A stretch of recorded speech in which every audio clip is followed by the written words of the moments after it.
engineers at the Los Angeles County Sanitation District have devised a unique way to measure community spread of the novel coronavirus by testing sewage. Turns out, there's a story in that sludge. What they found after sampling wastewater twice per week since mid-April mirrors the uptick in coronavirus cases in recent weeks, proving this method could be reliably used to detect outbreaks. The levels seem to be pretty flat, said Bryan Langpop, spokesman for the Sanitation District. Then in mid-June they ramped up to where they were beforehand.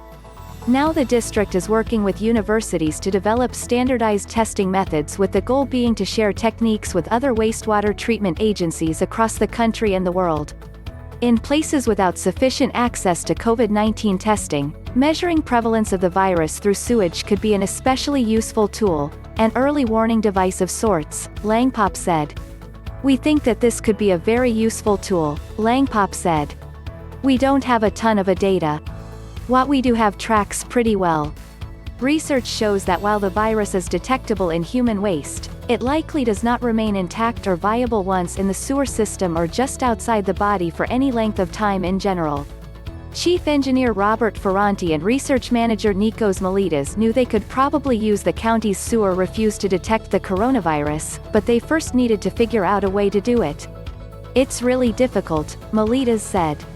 "That's why people haven't come up with a standardized method for it." As far as they know, no other waste treatment agency is doing such testing for the coronavirus.